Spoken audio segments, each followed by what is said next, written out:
नमस्कार, मैं हूं संजय श्रीवास्तव और आप देख रहे हैं वीआईपी न्यूज। वीआईपी न्यूज के खास प्रोग्राम जनसदन में आप सभी का स्वागत है। जय उत्तराखंड, यह नारा आपने सुना होगा। 2000 में यह राज्य बना। जब राज्य बना तो इस नारे की गूंज पूरे देश में सुनाई दी, और उस दिन नहीं सुनाई दी, उसके कई वर्षों से सुनाई दी। 90 का दशक था और 80 और 90 के दशक में ये नारा खूब गूंजता था। ये हमें अपना प्रदेश चाहिए, पहाड़ को पहाड़ का प्रदेश चाहिए। मिला भी, अच्छा मिला, और 23 वर्ष हो गए। उस प्रदेश में बहुत सी चीजें हुई भी और कुछ नहीं भी हुई, लेकिन जो नहीं हुई उसको लेकर के आज एक रैली होती, वो कानून की रैली होती। दूसरी तरफ भारतीय जनता पार्टी ने भी एक रैली की, मोदी है ना, उस पर भी चर्चा होगी। लेकिन सबसे महत्वपूर्ण विषय ये है कि भू कानून है या ना है, ये कौन बताएगा। मोदी है ना, भाजपा ने कहा। भू कानून की लड़ाई लड़ी जा रही है। पूरा उत्तराखंड, 13 जनपद के लोग आज राजधानी में थे। रैली निकाली गई और उस रैली को कोई किसी भाषा में कोई नाम दे, लेकिन मैं कहूंगा वो सफल रैली थी। जैसे सड़कों पे हुजूम था, जैसे लोगों का प्रदर्शन था, जिस तरह से लोग थे, ये माना जा सकता है और देखने में ये कहा जा सकता है वह सफल रैली थी। लेकिन दूसरी तरफ मोदी है ना, इस रैली की भी चर्चा होनी चाहिए। भारतीय जनता पार्टी पूरे ताकत के साथ कहती है कि पहाड़ पे जो कानून है पहाड़ के लिए है, और इस पहाड़ को उन्होंने बनाया है, और उन्होंने बनाया है तो वो कहते हैं कि संवारने का काम भी उन्हीं लोगों का है। ठीक है, माना जा सकता है, लेकिन संवारने में सबसे महत्वपूर्ण होता है वहां के जो लोग हैं उनकी सोच क्या है, उन क्या चाहते हैं और क्या होना चाहिए। तो एक महत्वपूर्ण बिंदु उसमें आता है वो कानून, क्योंकि इस दौरान 23 वर्षों में देखा गया कि जमीन को लेकर के बहुत सी चीजें रही, जिसपे एसआईटी तक गठित हुई। पुलिस ने ऐसे केस भी पकड़े जो कि अद्भुत थे। ऐसी जगह के लोग आए, जिस तरह से जमीन ली स्थानीय लोगों के नाम से ली, उस पर बड़े बड़े मकान, तब कह सकते हैं आप कंक्रीट का प्रदेश बना दिया। जो पहाड़ का प्रदेश था वो कंक्रीट प्रदेश बन गया। लेकिन आज रैली थी वो कानून को लेकर, हम उसी पे चर्चा करेंगे। हमारे साथ कांग्रेस के युवा नेता अमनदीप, बहुत बहुत स्वागत है। हमारे साथ हमारे वरिष्ठ सहयोगी, वरिष्ठ पत्रकार दीपक जी बहुत बहुत स्वागत है। और इन दोनों लोगों के साथ सामाजिक कार्यकर्ता, अपना परिवार के राष्ट्रीय अध्यक्ष पुरुषोत्तम भट्ट जी, पुरुषोत्तम जी बहुत बहुत स्वागत है। भारतीय जनता पार्टी के दिगंबर सिंह नेगी भी जुड़े, क्योंकि रैली थी, कहा जा सकता है कि भीड़ बहुत थी। भारतीय जनता पार्टी की भी रैली थी, दूसरी तरफ पूरे उत्तराखंड के कई संगठनों ने मिलकर रैली निकाली थी। तो रास्ते में फंसे होंगे, अगर समय से आए तो उनको भी जोड़ा जाएगा और उनकी भी बात आप तक पहुंचाई जाएगी। सबसे पहले मैं पुरुषोत्तम भट्ट जी के पास चलूंगा। पुरुषोत्तम भट्ट जी, जिस समय उत्तराखंड की मांग चल रही थी, आप लोगों ने भी उस आंदोलन को देखा। उस समय आप एक राजनीतिक पार्टी से भी थे। क्या कहा जा सकता है कि 23 वर्षों बाद जिन उद्देश्यों को लेकर के उस समय संघर्ष हुआ, जिन उद्देश्यों को लेकर के मातृशक्ति सड़कों पे थी, त्याग की, बलिदान दिया, वो उद्देश्य आज पूरे होते नजर आ रहे हैं? पुरुषोत्तम भट्ट संजय जी, आज मैं एक बात कहना चाहता हूँ। 23 वर्षों के बाद आज उत्तराखंड आंदोलन की याद दिला दी इस रैली में, जो आज भू कानून पे करते हैं लोगों ने सड़कों पर उतरे। 13 जनपद के लोगों में वही रोष, वही गुस्सा था जो उत्तराखंड आंदोलन के दौरान। उत्तराखंड राज्य हम लोगों ने लिया था, उत्तराखंड राज्य के लिए बहुत संघर्ष हुआ, शहादत दी गई, बहुत कुछ हुआ। सिर्फ इसीलिए हुआ था कि यहाँ के जो हमारे निवासी हैं वो एक सुकून की जिंदगी जी। लेकिन 23 वर्षों में हुआ कुछ नहीं। बातें बहुत बड़ी बड़ी हुई, जबकि दुर्भाग्य ये है कि चाहे कांग्रेस है चाहे भाजपा है, दोनों ने बराबर शासन किया है। भाजपा ने थोड़ा ज्यादा कर लिया है, लेकिन क्या है कि जो मुद्दों की लड़ाई होती है, हम लोग विधानसभा में विधायक भेजते हैं, वो इसलिए भेजते हैं कि वो कानून बनाए, और ऐसे सशक्त कानून बनाए जो राज्य हित के लिए बनाए। मैं तो यार दुर्भाग्य से आज भाजपा के प्रवक्ता नहीं है, कांग्रेस के हैं, तो मुझे ये कांग्रेस के या हमारे वरिष्ठ पत्रकार भी हमारे साथ हैं, इनसे मैं पूछूंगा कि ऐसे कौन से कानून हुए जो उत्तराखंड के हितों के लिए है। आज भी हम अपने हक हकूक की लड़ाई के लिए लड़ रहे हैं। आज भी 23 वर्षों बाद हम भू कानून के लिए, हिमाचल प्रदेश है जो जिसका भू कानून इतना सशक्त भू कानून है, जो एक वहाँ के लोगों को कहते हैं बहुत अच्छा रिस्पॉन्स मिलता है, वहाँ के समृद्धशाली बनाने में वहाँ का भू कानून हिमाचल का बहुत कुछ है। लेकिन यहाँ तो दुर्भाग्य है, यहाँ टोटल क्या है, राजनीति किस पे डिपेंड होती है। आज जैसे भाजपा ने निकली मोदी है तो मोदी है, भाई मोदी जी तो अपना काम कर रहे हैं, मोदी जी जो कर रहे हैं वो चलो देश हित में। तुम लोगों ने क्या किया जरा 23 वर्षों में, जरा भाजपा वाले ये बताते हैं, कांग्रेस वाले बताए कि हमने राज्य के हितों के लिए ये किया। सिर्फ अपने घर भरे, करप्शन का बहुत बड़ा बोलबाला रहा, मिसमैनेजमेंट का बोलबाला रहा। और मुझे तो लगता है कि ये लड़ाई जो आज जिस तरह से लोग सड़कों पे उतरे हैं, कहीं ये बहुत बड़ी लड़ाई ना हो। सर हकीकत तो ये है, हमारी समझ से, हमारी बात से आप भी इत्तेफाक रखोगे कि राजनीति पहाड़ छोड़ करके मैदान में आ गई। मेरा मतलब है जो राजनीतिक व्यक्ति थे जो पहाड़ों से जीते, वो आज भी देहरादून और हरिद्वार में अपने मकान बना लिए। ये परिवर्तन तो हुआ, इसको तो मानते होंगे आप। ये देखिए संजय जी, मैं आपको बता दूं, ये पलायन हुआ, जैसे कि ये राजनीतिक पलायन हुआ, ये राजनीतिक पलायन जिसकी चर्चा आपने कई बार की और आप हमेशा करते रहते हैं। लेकिन राजनीतिक पलायन ये जो नेताओं ने किया, ये सिर्फ अपने बीवी बच्चों के हितों के लिए किया। सही बात, सही बात। राज्य के लिए कुछ नहीं किया इन्होंने। अमन जी सर, बहुत बड़ा विषय है और इस विषय में हमारी समझ से जो आदमी उत्तराखंड का है, उत्तराखंडी है, चाहे वो कांग्रेस से हो, भाजपा से हो, किसी से हो, मंचों पे कुछ कहे, चैनल पे कुछ कहे, कैमरे पे कुछ कहे, लेकिन दिल से हर आदमी चाहता होगा इस प्रदेश के लिए, मतलब उत्तराखंड का अपना भू कानून।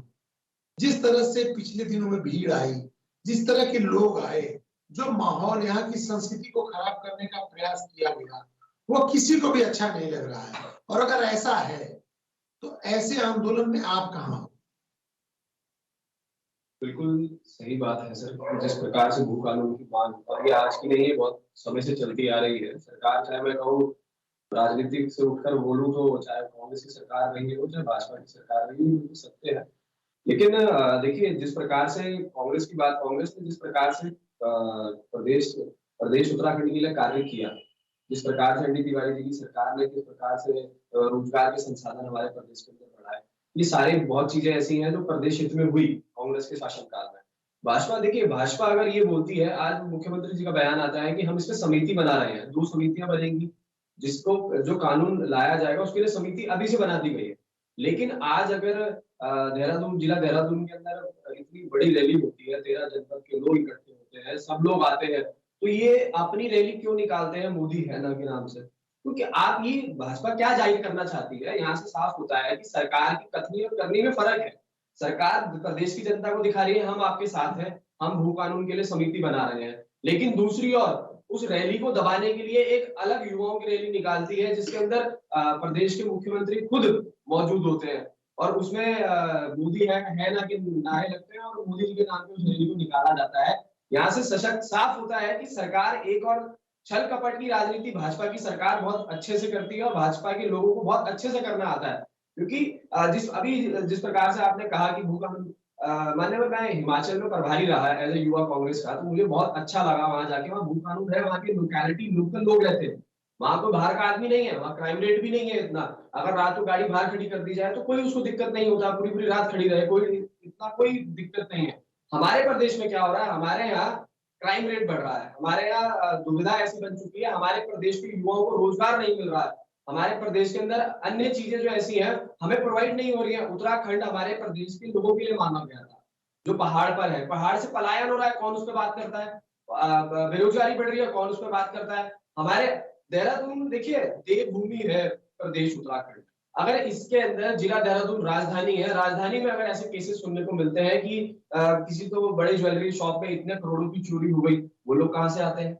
बड़े अलग विषय है, क्योंकि कानून, बड़े कानून अगर कानून निरंकुश हो रहा है, उसकी जिम्मेदार केवल आज की सरकार नहीं मानूंगा। बिल्कुल, मैं उसको 23 साल में जितनी सरकारें, जितने मुख्यमंत्री रहे हैं, उसको मानूंगा। क्योंकि होता क्या है कि राजा का जो एक इकबाल होता है ना, वो कमजोर नहीं होना, बुलंद होना चाहिए जी। आपका इकबाल कमजोर हो रहा है, आपकी धमक कमजोर, मतलब आपका इन द सेंस राजा की धमक कमजोर हो रही है, इसलिए राजधानी जैसी जगहों पे इतने बड़े क्राइम हो रहे हैं। चलिए दीपक सर के पास चलो। दीपक जी, एक इन्होंने आरोप लगाया, अमनदीप ने, वो आरोप भी अब जायज है या नाजायज है ये तो मैं आपसे जानूंगा।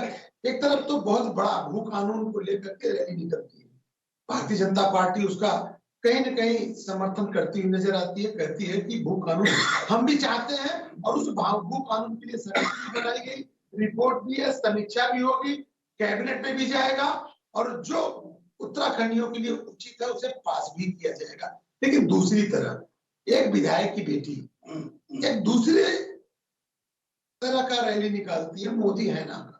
उस रैली को किस नजर से आप जैसा व्यक्ति जो सीनियर जर्नलिस्ट है, जो उत्तराखंड के साथ उत्तर प्रदेश की भी जर्नलिज्म को देखा हुआ है, दिल्ली को भी जानता हो, ये जो दूसरी रैली है उसे कैसे देखा है? मेरे ख्याल से तो आज जो भाजपा ने ये रैली निकाली, बिल्कुल ये अच्छा संदेश नहीं गया होगा आम लोगों को, क्योंकि इससे तो ये पता लग रहा है कि भाई वो मतलब जो आम लोग हैं उनके साथ ठगी है कि एक तरफ तो आप समिति बना रहे हैं, दूसरी तरफ आपने एकदम से अगले दिन सेम डेट पे आपने रैली कर दी, जिससे कि वो रैली फ्लॉप होते जो ऑलरेडी आज यहाँ पे 13 लोगों को आए हैं। तो इससे क्या जताना चाहती है भाजपा? ये यही जताना चाहती है हम पब्लिक को कि भाई हम सिर्फ बोल रहे हैं, करेंगे, जहां तक मुझे लगता है। और इससे मेरे को तो लगता है कि आने वाले जो इलेक्शन है इस पे इसका असर पड़ने वाला है, ये भाजपा को समझना पड़ेगा। लेकिन दीपक जी, जिसने अगुवाई की, जो फ्रंट पे आके खेलने को अपने आप का चेहरा चमकाने की कोशिश की, ये नेहा जो जोशी है, गणेश जोशी की बिटिया, उनका उनका क्या मतलब किस हिसाब से उन्होंने इतने बड़े मुहिम को अंजाम देने का प्रयास किया? क्या ये माना जाए कि देश में वो बताना चाहती थी, प्रदेश का जो एक आंदोलन था उसे दबाना चाहती थी, या हकीकत में उनका मुहिम अलग था? दीपक जी। नहीं, ये तो जो नेहा जोशी है वैसे वो यूथ की मतलब अभी यूथ है काफी, और उनका यूथ के ऊपर थोड़ा प्रभाव भी है, जैसे हम यहाँ पे देखते हैं।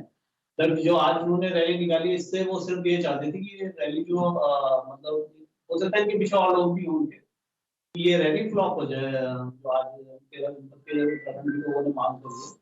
तो जबकि वो खुद उत्तराखंडी है, उन्हें तो आज यहाँ शामिल होना चाहिए था कि भाई ये रैली हम ही सभी की रैली है, जो उत्तराखंड के मूल निवासी तो हम ही लोग हैं ना, बाहर से आया आदमी ने मूल निवास कल भी फिर भी नहीं लेगा। तो सर ये माना जाए कि भाजपा में अपना चेहरा चमकाने के चक्कर में उत्तराखंडियों के बीच से अपना चेहरा गायब कर ली? हाँ जी, बिल्कुल माना जाएगा ये कि मैंने अपना जो है अपने चेहरे को चमकाने के लिए किया। और दूसरी आम जन में इसका मैसेज अच्छा नहीं गया? बिल्कुल अच्छा नहीं गया। दूसरी चीज मैं ये कहना चाह रहा था कि इसपे 1950 पे जो मांग कर रहे हैं भू कानून की, वो हर प्रदेश में जहां पर भी अभी तक भू कानून लागू हुआ है वहां पे 1950 से ही लागू हुआ है। अब ये 2000 से बनाने का कोई मतलब नहीं बनता है कि 2000 या 1990 से बनेगा कानून। वो तो एक जानबूझ के उसे मतलब डिस्टर्बेंस क्रिएट करना है लोगों के दिमाग में, जिसको डिस्टर्बेंस क्रिएट कर दो तो एक नई मुहिम छिड़ जाएगी, भाई हम तो 50 से पहले थे नहीं, अब मूल निवास कैसे बनेगा, तो वो लोग उसके विरुद्ध आ जाए एक तरीके से। जहां तक मतलब इससे तो ये महसूस होता है कि भाई सरकार ये चाहती है कि लोग दो पार्ट में बंट जाए। नहीं तो ये क्या, ये लड़ाई क्या भू कानून के साथ मूल निवास अस्थायी निवास का भी है? हाँ, ये अस्थायी निवास की भू कानून की और अस्थायी निवास की वो है। और यहाँ पे बहुत सारे मुद्दे, अभी कुछ दिन पहले मैंने देखा था कि एक आदमी 1999 में कहीं बाहर का है, वो बिहार साइड का, 1999 वहाँ पे इंटर हाई स्कूल पास करता है और उसका भू कानून वो 2000 में अपना मूल निवासी मिलता है। कैसे बनिए भाई, तुम्हारा तो यहाँ कैसे आ जाता है जल्दी? सही बात, बहुत सही है। तो ये कमियां तो है आम पब्लिक के कि भाई प्लेटफॉर्म पे कि भाई ऐसा जो हो रहा है इसको ही नहीं होना चाहिए। सही बात, सही बात। जो जिन लोगों ने संघर्ष किया उन लोगों को उसका बेनिफिट मिलना चाहिए। पुरुषोत्तम जी, आप भी लगभग 4400 परिवार का नेतृत्व करते हैं और 4000 परिवार का मतलब हो गया लगभग 20,000 लोग आपके साथ हैं। और ऐसे में जो उनकी मूल भावना है, वह मूल भावना हमारे समझ से हमको लगता है उसमें से भी 90% लोग चाहते होंगे इस प्रदेश का कानून बने। क्योंकि पिछले दिनों में आपने भी देखा है जिस तरह से वह भीड़ आई, एनसीआर से भीड़ आई, पंजाब से भीड़ आई और उस भीड़ को संभालने वाला कोई नहीं था। जो यहाँ की लिमिट है, जितनी यहाँ की कैपेसिटी है, वो कैपेसिटी क्रॉस कर गई, उससे कई दिक्कतें आई।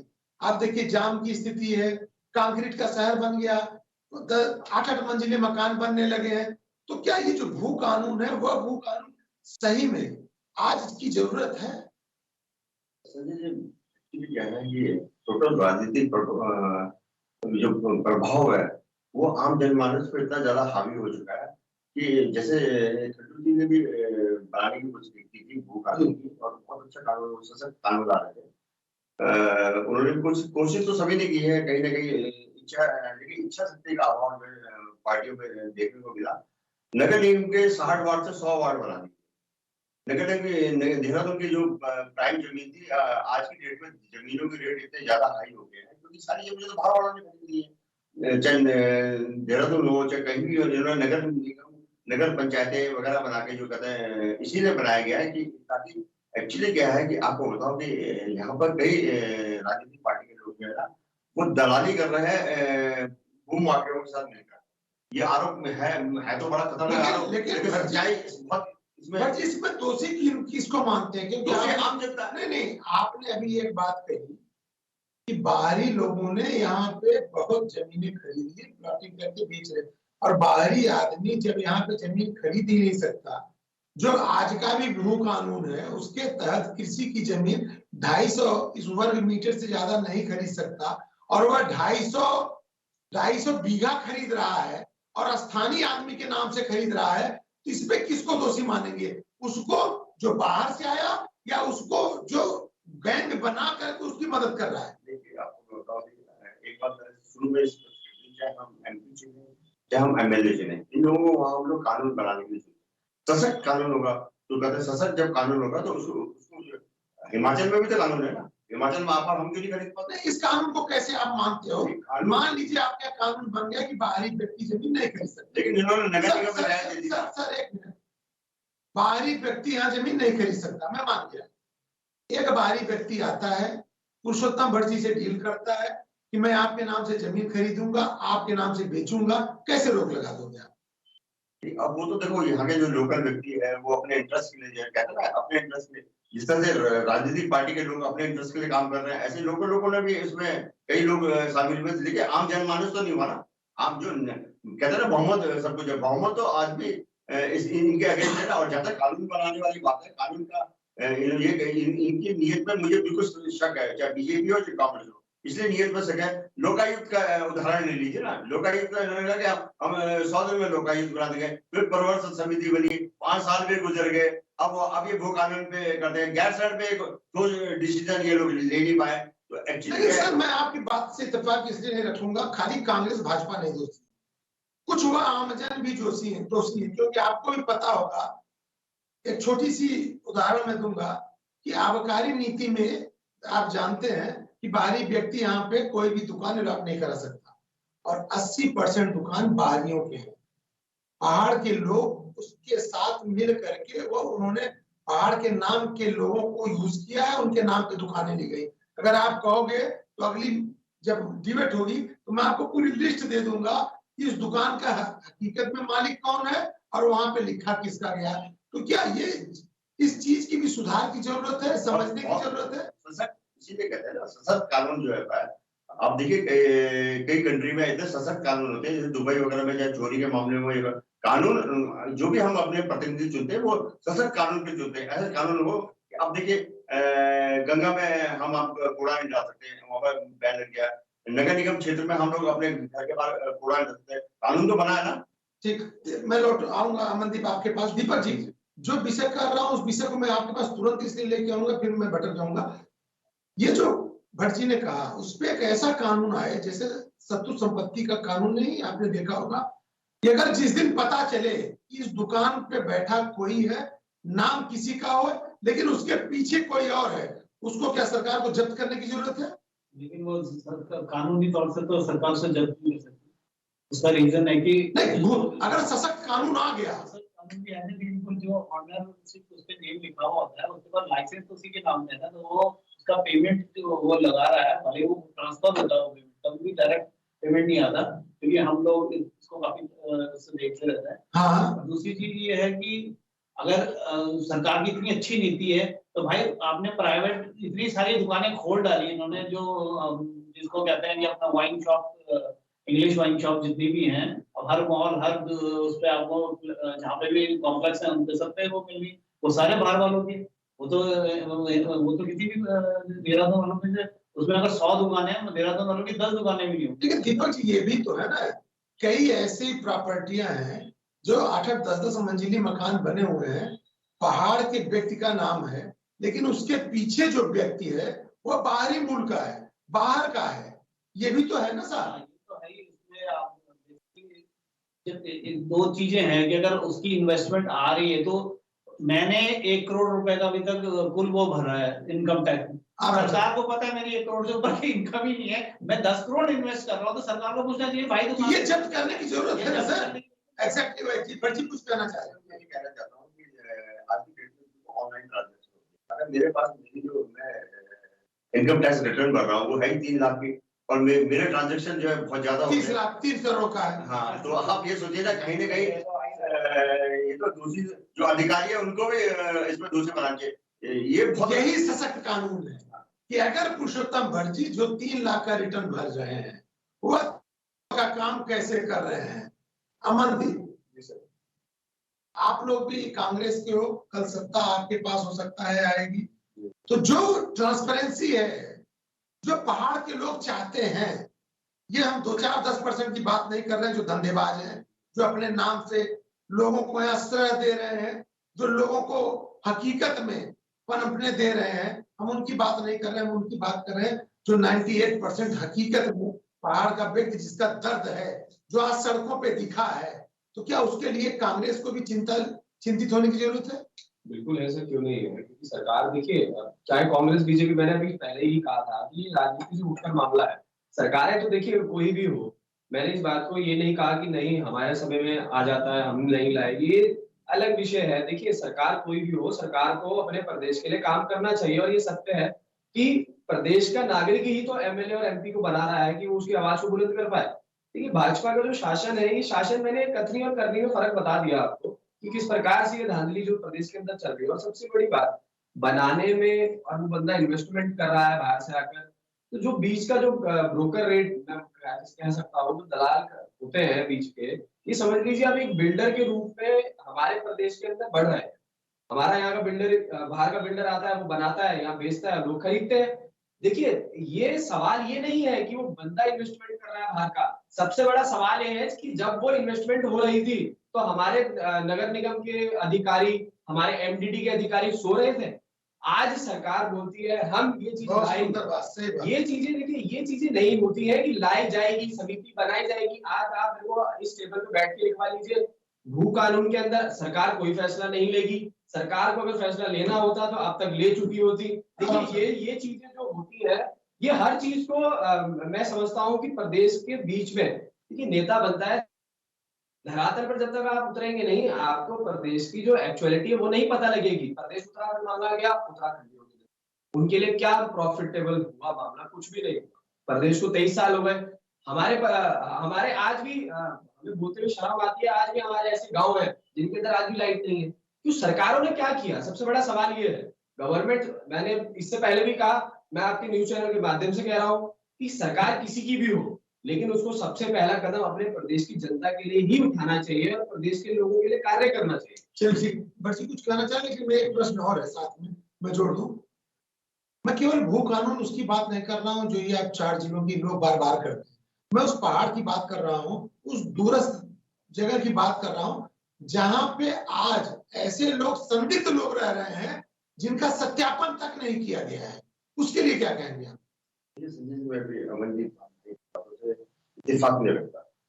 अगर आप प्रदेश हित में हैं, कांग्रेस के जितने भी लोग, ठीक है, आज आप विपक्ष में, मैं मानता हूँ, ठीक है, आपके विधायक तो है ना, आज आपके विधायक भी सड़कों में उतरते हैं आम जनमानस के साथ। आज आपके जितने भी नेता आम जनमानस के साथ उतरते हैं और चैलेंज करते हैं बीजेपी को कि भाई ये यहाँ आम जनमानस की बात। लेकिन क्या है कि आप लोग बंधे हुए हैं। आप कह रहे हैं कि हमें राजनीति से ऊपर उठ के बात करनी है। अगर राजनीति से ऊपर उठ के बात करनी है तो आपको वहां पर होना चाहिए था। यस, आपके लोगों को वहां पर होना चाहिए था। एग्जैक्टली, राइट, ठीक है। और जहाँ तक दूसरी बात आपने अभी क्वेश्चन करना भूल गए कि दूरस्थ क्षेत्र में जो सत्यापन वाली बात है, सत्यापन होना बहुत ज्यादा जरूरी है। सत्यापन का तो ये हमने और हम लोगों ने डीजीपी जी से भी मिले थे। हमने कहा आप हमें एनजीओ को, जितने भी एनजीओ है यहाँ के जो लोकल लोग हैं उनको दीजिए, हम जाके सत्यापन करते हैं प्रत्येक व्यक्ति का, भाई कौन व्यक्ति कहाँ से आया, कैसे आया, क्या। ये तो हर जगह होना चाहिए। जिस तरह से आप क्राइम रेट बताइए कोई सा, लेकिन क्या है दुर्भाग्य ये है कि यहाँ पर कोई सब सोए हुए हैं। अंकिता हत्याकांड होता है, कई मर्डर यहाँ पर होते हैं, या जो रिलायंस में जो चोरी हुई, जब इन विषय में हम लोग सब शांत हैं। ये तो काम प्रशासन का है ना, ये तो नेताओं का और प्रशासन का काम है। लेकिन उसके ऊपर हमारी जितने भी ये सोशल वर्कर्स हैं वो, उनको दीजिए ना काम।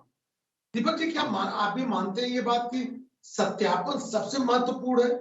क्योंकि पहली कड़ी ही वही है जिससे हम पता कर सकते हैं कि कौन सही है कौन गलत है। क्योंकि एक जिक्र मैं आपसे करूंगा, आजकल शहर में आप देखते हैं निर्माण कार्य बहुत जोरों पे चल रहा है, और वहां पे निर्माण कार्य करने वाले कई परिवार होते हैं, और वह परिवार उसी जगह पे रहते हैं झोपड़ी बना करके। उनका तो कोई सत्यापन नहीं है साहब, पता ही नहीं कहाँ से आए हैं, कितने लोग हैं, बिहार से आए हैं, बंगाल से आए हैं, कहाँ से आए, उड़ीसा से आए हैं, यूपी से आए, कहाँ से आए हैं, लेकिन उनके सत्यापन का भी तो व्यवस्था होनी चाहिए। दीपक जी, बिल्कुल सर, देखिए कानून में ये तो कानून है हमारे यहाँ।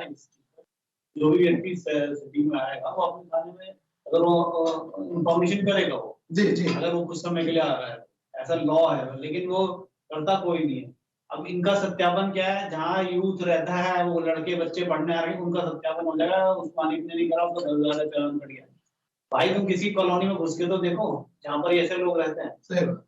अभी परसों आपको पता होगा, कानून था 50 मीटर का, कि जितने नाले नदी है इनसे 50 मीटर दूर निर्माण होंगे। अब सरकार ने अभी कैबिनेट ने बात कर दिया 5 मीटर। तो ये किसके लिए करा भाई?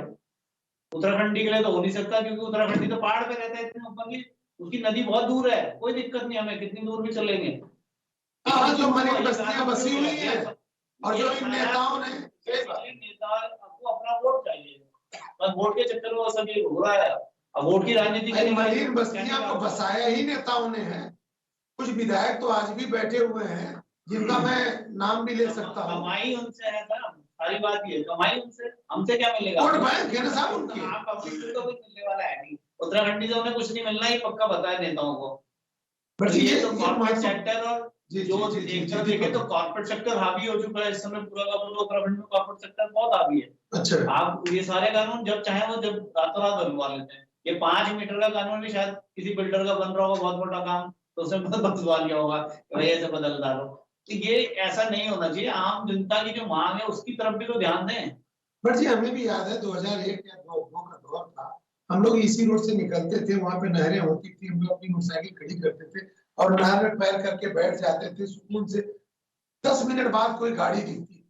आज तो साहब 10 सेकंड में इतनी भीड़ लग जा रही है, और इस माहौल में क्या आपको लगता है कि अगर यही माहौल चला तो आने वाले समय में वह स्थिति होगी कि आदमी घर से निकलने से पहले 10 बार सोचेगा? पुरुषोत्तम भट्ट जी, देखिए वैसे तो अगर कहते हैं प्राकृतिक आपदाएं आती है उनसे नहीं चेते, तो इसी दिन में है भूकंप पट्टी जो हम लोग यहाँ से इराक से यहाँ तक है, इसी दिन में होगा, कार्ड हो जाएगा, प्रकृति अपना पहले से अपना बना देगी।